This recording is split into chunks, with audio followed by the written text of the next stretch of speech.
പ്രഥമ റിപ്പോർട്ടുകൾ ഞങ്ങൾ ശേഖരിച്ചിട്ടുണ്ട്. അതനുസരിച്ച് ഗുരുതരമായ ക്രമക്കേട് ആ കാര്യത്തിലുണ്ട്.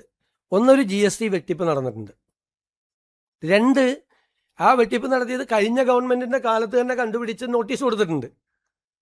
പക്ഷേ പിന്നീട് അതിൻ്റെ അകത്ത് അത് മരവിപ്പിക്കപ്പെട്ട പോലെ അന്വേഷണം മരവിക്കപ്പെട്ടതുപോലെയുള്ള ഒരു സ്ഥിതി പിന്നീടുള്ള 7 മാസം ഉണ്ടായിട്ടുണ്ട്. അതടക്കമുള്ള കാര്യങ്ങൾ പരിശോധിച്ചുകൊണ്ട് സർക്കാരിന് നഷ്ടപ്പെട്ട തുക ഈടാക്കുന്നതിന് വേണ്ടിയിട്ടുള്ള നടപടികൾ സ്വീകരിക്കും. അതിൻ്റെ ഉണ്ടായിരിക്കുന്ന അനാസ്ഥയെക്കുറിച്ചുള്ള അന്വേഷണം നടത്തും. അത് ധനകാര്യ വകുപ്പ് പ്രാഥമികമായി സംസ്ഥാന ഗവൺമെൻറ് അന്വേഷിച്ച് അത് കേന്ദ്ര ഏജൻസികൾ അന്വേഷിക്കേണ്ട ആവശ്യമുണ്ട് എന്ന് നമുക്ക് തോന്നുമ്പോഴാണല്ലോ നമ്മൾ അങ്ങോട്ട് റെഫർ ചെയ്യണത്. പ്രാഥമികമായ പരിശോധനകൾ പൂർത്തിയാക്കിയിട്ടാണ് ഏത് തരത്തിലുള്ള അന്വേഷണം വേണമെന്ന് തീരുമാനിക്കുന്നത്. അത് ഈ പറയുന്നത് പോലെ FCRI ആക്ടിൻ്റെ വയലേഷനോ അങ്ങനെ എന്തെങ്കിലും സംഭവങ്ങൾ ഉണ്ടെങ്കിൽ അപ്പോൾ ആലോചിക്കും. നമസ്കാരം. ഇന്ന് കേരളത്തിൽ എമ്പാടും ഒരുപക്ഷെ ദക്ഷിണേന്ത്യയിൽ എമ്പാടും ചർച്ച ചെയ്യുന്നത് മെസ്സി കേരളത്തിൽ കളിക്കാൻ വരും എന്ന് പറഞ്ഞുകൊണ്ടുണ്ടായ വിവാദവും ആ വിവാദത്തിന് അടിസ്ഥാനപരമായ ചില കാര്യങ്ങളും ആ വിവാദത്തിൻ്റെ പുറകിൽ നടന്ന തട്ടിപ്പുകളും തന്നെയാണ്. മന്ത്രിസഭാ യോഗത്തിന് ശേഷം മുഖ്യമന്ത്രി ശ്രീ VD സതീശൻ തന്നെ മാധ്യമങ്ങളെ കണ്ടപ്പോൾ ഇക്കാര്യത്തിൽ വ്യക്തമായ ചില വെളിപ്പെടുത്തലുകൾ നടത്തുകയുണ്ടായി. മെസ്സി വരും എന്ന് പറഞ്ഞുകൊണ്ട് കേരള ജനതയെ കബളിപ്പിച്ചതിലൂടെ കോടിക്കണക്കിന് രൂപയുടെ GST വെട്ടിപ്പാണ് നടത്തിയിരിക്കുന്നത്.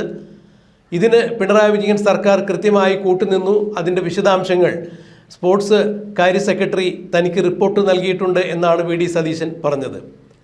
ഇത് കേരളത്തിൽ മാത്രം ഒതുങ്ങി നിൽക്കുന്ന ഒരു സംഭവമല്ല. അർജന്റീന ഫുട്ബോൾ അസോസിയേഷനുമായി ബന്ധപ്പെട്ട് ചില കത്തിടപാടുകൾ കഴിഞ്ഞ സർക്കാരിൻ്റെ കാലത്ത് നടന്നിട്ടുണ്ടായിരുന്നു. അർജന്റീന ഫുട്ബോൾ അസോസിയേഷനുമായി ബന്ധപ്പെട്ട് നടത്തിയ ഇത്തരം കത്തിടപാടുകൾ ഇപ്പോൾ പുറത്തു വന്നിട്ടുണ്ട്. അർജന്റീന ഫുട്ബോൾ അസോസിയേഷനെയും ഇത്തരം കാര്യങ്ങൾ പറഞ്ഞ് കബളിപ്പിക്കുകയായിരുന്നു. അവർക്ക് ചെറിയൊരു തുക അഡ്വാൻസ് കൊടുത്തു. അവരുടെ കളിക്കാർ കേരളത്തിൽ വന്ന് കളിക്കണം, മെസ്സി ഉൾപ്പെടെയുള്ള കളിക്കാർ കേരളത്തിൽ വന്ന് മാച്ച് നടത്തണമെന്നുണ്ടെങ്കിൽ വൻ തുകയാണ് അവർ പ്രതിഫലമായി പറ്റുന്നത്. ആ പ്രതിഫലം കൊടുക്കാമെന്നുള്ള കരാറിൽ അവർക്ക് ഒരു തുക അഡ്വാൻസ് കൊടുക്കുകയും ഈ അഡ്വാൻസിന് ശേഷം പിന്നീട് കരാർ മുന്നോട്ട് കൊണ്ടുപോകാതെ നീട്ടി കൊണ്ടുപോയപ്പോൾ അർജന്റീന ഫുട്ബോൾ അസോസിയേഷൻ തന്നെയാണ് ഈ കരാറിൽ ഏർപ്പെട്ട ചാനലിനും അതുപോലെ തന്നെ മുൻ മന്ത്രിയായിരുന്ന അബ്ദുൾ റഹ്മാനും ഇമെയിൽ അയക്കുന്നത്. ഇതെല്ലാം ഇപ്പോൾ പുറത്തു വന്നിട്ടുണ്ട് എന്നാണ് മുഖ്യമന്ത്രി VD സതീശനും ചൂണ്ടിക്കാണിച്ചത്. എന്തു തന്നെയായാലും കഴിഞ്ഞകാല സർക്കാർ ഈ കാര്യത്തിൽ തട്ടിപ്പ് നടത്താൻ ഒരു ചാനലിന് കുട പിടിച്ചു കൊടുക്കുകയായിരുന്നു. കള്ളപ്പണം വെളുപ്പിക്കലുമായി ബന്ധപ്പെട്ട് വൻ കോടികളുടെ ഇടപാടാണ് നടന്നിരിക്കുന്നത്. തീർച്ചയായും അതുകൊണ്ട് തന്നെ ഏത് തരത്തിലുള്ള അന്വേഷണമാണ് ഈ കാര്യത്തിൽ സ്വീകാര്യമാകുക എന്നുള്ളത് പരിശോധിച്ചു വരുന്നു എന്നാണ് VD സതീശൻ പറഞ്ഞത്. കൃത്യമായി ഈ കാര്യങ്ങൾ പരിശോധിച്ചതിന് ശേഷം ആവശ്യമാണ് എന്ന് കണ്ടു കഴിഞ്ഞാൽ കേന്ദ്ര ഏജൻസികളുടെ അന്വേഷണം ഇക്കാര്യത്തിൽ ആവശ്യപ്പെടും.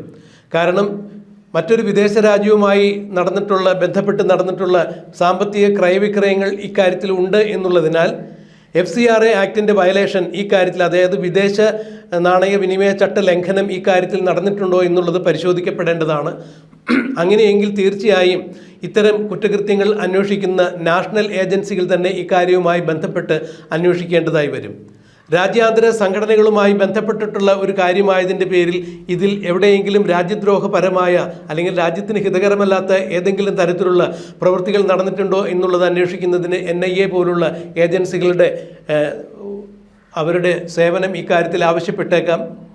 കള്ളപ്പണം വെളുപ്പിക്കലുമായി ബന്ധപ്പെട്ട് ആണ് ഈ കേസ് ചൂണ്ടിക്കാണിക്കപ്പെടുന്നതിനാൽ അതിൽ EDയുടെ അന്വേഷണം വന്നേക്കാം, സീരിയസ് ഫ്രോഡ് ഇൻവെസ്റ്റിഗേഷൻ്റെ അന്വേഷണം വന്നേക്കാം. ഏത് അന്വേഷണമാണ് ഈ കാര്യത്തിൽ സ്വീകരിക്കാൻ പറ്റുക എന്നുള്ളത് കൃത്യമായി പരിശോധിച്ചതിന് ശേഷം ഉചിതമായ നടപടിയെടുക്കും എന്ന് തന്നെയാണ് VD സതീശൻ മാധ്യമങ്ങളെ കണ്ടപ്പോൾ വ്യക്തമാക്കിയത്. എന്തായാലും ഒരു കാര്യം ഉറപ്പാണ്, കേരളത്തിലേക്ക് മെസ്സിയെ കൊണ്ടുവരാം എന്നുള്ള ഒരു പദ്ധതി തയ്യാറാക്കുകയും ആ പദ്ധതിയുടെ മറവിൽ വൻ കള്ളപ്പണ വെളുപ്പിക്കൽ ഇടപാടുകൾ നടത്താം, അല്ലെങ്കിൽ വൻ രീതിയിലുള്ള കോടികളുടെ അഴിമതി നടത്താം എന്നുള്ള കൃത്യമായ ഉദ്ദേശത്തോടു കൂടി തന്നെയാണ് സർക്കാരിൽ സ്വാധീനം ചെലുത്തിക്കൊണ്ട് ഇങ്ങനെയൊരു ചാനൽ ഇത്തരമൊരു പരിപാടികളുമായി മുന്നോട്ട് പോയത്. അതിന് കഴിഞ്ഞകാല സർക്കാരിൻ്റെ കായിക വകുപ്പ് മന്ത്രിക്കും അതുപോലെ തന്നെ മുഖ്യമന്ത്രി പിണറായി വിജയനുമെല്ലാം കൃത്യമായ അറിവുകളുണ്ട് എന്ന് വേണം മനസ്സിലാക്കാൻ. അല്ലാതെ സർക്കാർ അറിയാതെ ഏതെങ്കിലും ഒരു മന്ത്രി മാത്രം അറിഞ്ഞുകൊണ്ട് ഇത്തരത്തിൽ മറ്റു വിദേശ രാജ്യത്തുള്ള ഒരു അസോസിയേഷനുമായി ബന്ധപ്പെട്ട് കേരളത്തിൽ ഒരു പരിപാടി നടത്തും എന്നുള്ളത് ആലോചിക്കാൻ പോലും പറ്റാത്ത കാര്യമാണ്. അതുകൊണ്ട്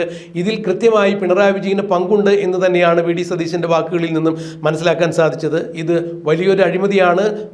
കോടിക്കണക്കിന് രൂപയുടെ കള്ളപ്പണം വെളുപ്പിക്കലോ അല്ലെങ്കിൽ അത്തരം ഒരു അഴിമതി നടന്നോ എന്നുള്ളതിലുപരിയായി രാജ്യാന്തര കുറ്റകൃത്യം ഇവിടെ നടന്നിരിക്കുന്നു. അതുകൊണ്ട് ദേശീയ അന്വേഷണ ഏജൻസികളുടെ സേവനം ഇക്കാര്യത്തിൽ ആവശ്യപ്പെടും. കൃത്യമായി ഇത് പരിശോധിച്ചതിന് ശേഷം ഏത് ഏജൻസിയെ കൊണ്ട് അന്വേഷിപ്പിക്കണം എന്നുള്ള കാര്യത്തിൽ കൃത്യമായ നടപടി കൈക്കൊള്ളും എന്നാണ് മുഖ്യമന്ത്രി വി ഡി സതീശൻ വ്യക്തമാക്കിയത്. മുഖ്യമന്ത്രി വി ഡി സതീശൻ മാധ്യമങ്ങളെ കണ്ടപ്പോൾ മെസ്സി വിവാദവുമായി ബന്ധപ്പെട്ട് നടത്തിയ അഭിമുഖ പ്രഭാഷണത്തിൻ്റെ പ്രസക്തമായ ഭാഗങ്ങൾ നമുക്കൊന്ന് കേൾക്കാം.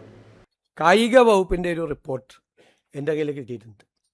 അത് ഗൗരവതരമായി നമ്മൾ പരിശോധിച്ചുകൊണ്ടിരിക്കുകയാണ്. അതിൽ ഗുരുതരമായ ആരോപണങ്ങളാണ് ഉള്ളത്. ഇതുമായി ബന്ധപ്പെട്ട് ആ അന്വേഷണ റിപ്പോർട്ട് സർക്കാരിൻ്റെ മുന്നിലെത്തിയിട്ടുണ്ട്, സർക്കാരിൻ്റെ പരിഗണനയിലാണ്. അത് പരിശോധിച്ച് വേണ്ട നടപടികൾ അക്കാര്യത്തിൽ സ്വീകരിക്കും.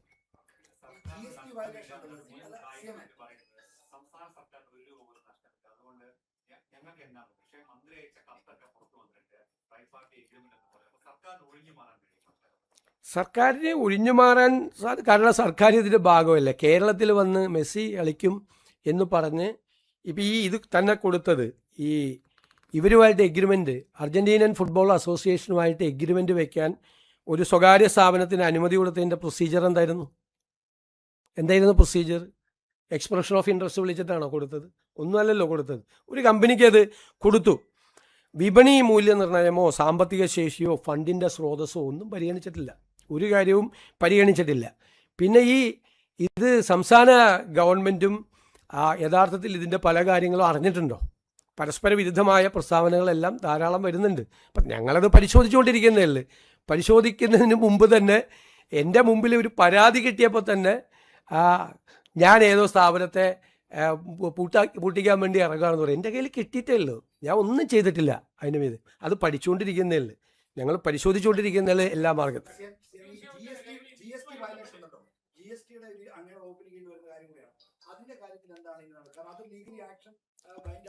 അത് പ്രഥമ റിപ്പോർട്ടുകൾ ഞങ്ങൾ ശേഖരിച്ചിട്ടുണ്ട്.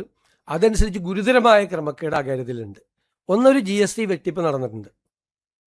2 ആ വെട്ടിപ്പ് നടത്തിയത് കഴിഞ്ഞ ഗവൺമെൻറ്റിൻ്റെ കാലത്ത് തന്നെ കണ്ടുപിടിച്ച് നോട്ടീസ് കൊടുത്തിട്ടുണ്ട്. പക്ഷേ പിന്നീട് അതിൻ്റെ അകത്ത് അത് മരവിപ്പിക്കപ്പെട്ട പോലെ അന്വേഷണം മരവിക്കപ്പെട്ടതുപോലെയുള്ള ഒരു സ്ഥിതി പിന്നീടുള്ള 7 മാസം ഉണ്ടായിട്ടുണ്ട്. അതടക്കമുള്ള കാര്യങ്ങൾ പരിശോധിച്ചുകൊണ്ട് സർക്കാരിന് നഷ്ടപ്പെട്ട തുക ഈടാക്കുന്നതിന് വേണ്ടിയിട്ടുള്ള നടപടികൾ സ്വീകരിക്കും. അതിൻ്റെ ഉണ്ടായിരിക്കുന്ന അനാസ്ഥയെക്കുറിച്ചുള്ള അന്വേഷണം നടത്തും. അത് ധനകാര്യ വകുപ്പ് നടത്തും.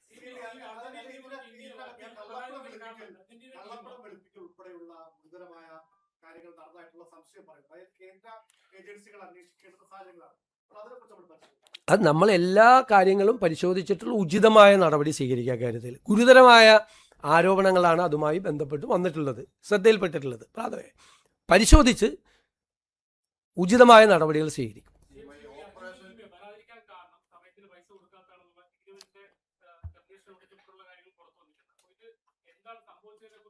അന്വേഷണ പരിധിയിലെല്ലാം പെടുമല്ലോ. അന്വേഷണം നടത്തുമ്പോൾ എല്ലാം പെടുമല്ലോ, എല്ലാം പെടും.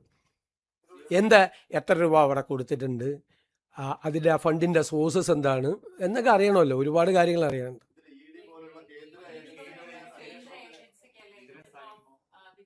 അല്ല, ഞങ്ങൾ പ്രാഥമികമായി സംസ്ഥാന ഗവൺമെൻറ് അന്വേഷിച്ച് അത് കേന്ദ്ര ഏജൻസികൾ അന്വേഷിക്കേണ്ട ആവശ്യമുണ്ട് എന്ന് നമുക്ക് തോന്നുമ്പോഴാണല്ലോ നമ്മൾ അങ്ങോട്ട് റെഫർ ചെയ്യണത്. പ്രാഥമികമായ പരിശോധനകൾ പൂർത്തിയാക്കിയിട്ടാണ് ഏത് തരത്തിലുള്ള അന്വേഷണം വേണമെന്ന് തീരുമാനിക്കുന്നത്. അത് ഈ പറയുന്നത് പോലെ FCRI ആക്ടിൻ്റെ വയലേഷനോ അങ്ങനെ എന്തെങ്കിലും സംഭവങ്ങൾ ഉണ്ടെങ്കിൽ അപ്പോൾ ആലോചിക്കും.